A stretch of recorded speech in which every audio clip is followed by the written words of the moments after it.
Hey everyone, welcome back to Miniature Painting 101, a series of videos where I teach you all about painting miniatures from start to finish and everything in between. And for this part, I am going to be talking about dirty tank treads. How to just do a quick effect with no, just paint. You know, no pigments, no airbrush, no nothing. Just how to accomplish a very quick dirty tank tread. So we'll start off with the model primed black. Now this is a really cool, custom-made kind of grot tank from Bosmek Waz.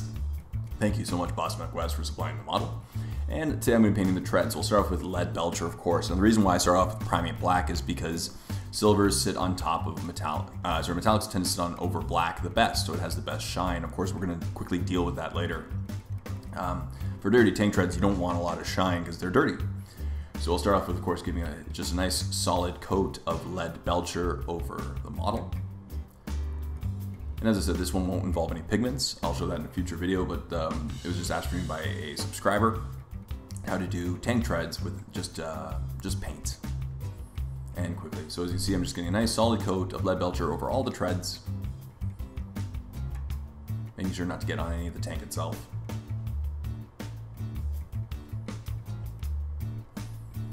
I always wear a glove in this case when I'm painting a model that I have to hold like this, just in case.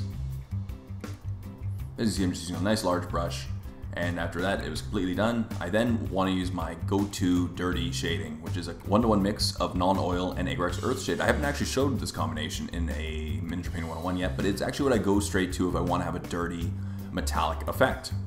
Because the black is perfect for metallics, but adding in that browns, this is about a 1-to-1 mix. Adding in that brown Agrax Earth Shade gives a really dirty tinge to it, and that's what we're going for.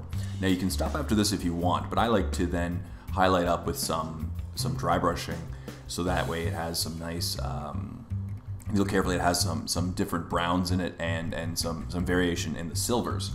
So as you see, I'm just getting a nice heaping cover of this 1-to-1 mix of non-oil and Agrax Earth Shade over the entire treads, and this alone is going to do a lot of the work. It's going to tone it down significantly, and it's going to give that really dirty tint that even after we dry brush it will stay on the treads. So now that's done, I'm going to take some Iron Breaker and do a very light dry brush just to bring back some of the metallics, because it'll bring back some variation in the color, give it back a little bit of shine, and then when we paint browns over that, it'll take advantage of that and just lead to a nice combination. So as you can see, I'm just doing a nice light dry brush over all the treads, just to bring up the edges and the raised surfaces a little bit.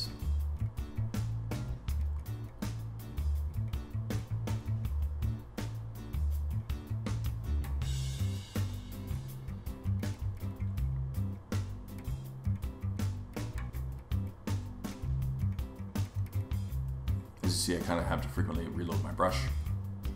I'm just looking right now at the model to make sure that all the areas are dry brushed.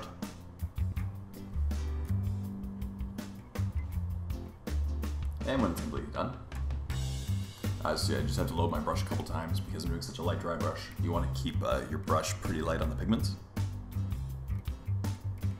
And when you're happy with that, you can go to the next step. So now I'm going to take some Gorthor Brown, which is a nice dark earthy tone brown, and I'm going to just once again do some light dry brushing over all the treads. Now, and the key for this step is don't do it perfectly the same. Don't do it symmetrically around the treads because dirt will build up in different places in different ways.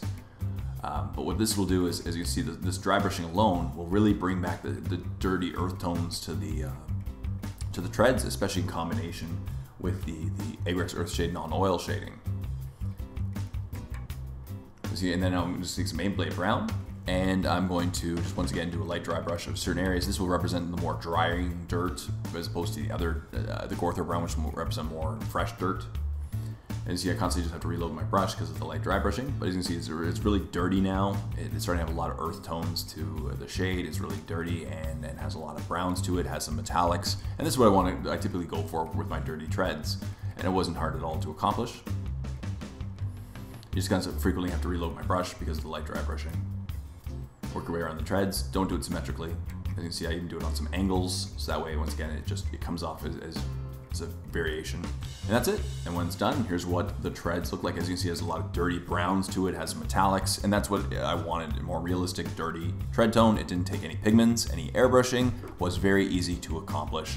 Just took a really heavy combination of shades and some dry brushing of some browns. And that is some dirty tank treads.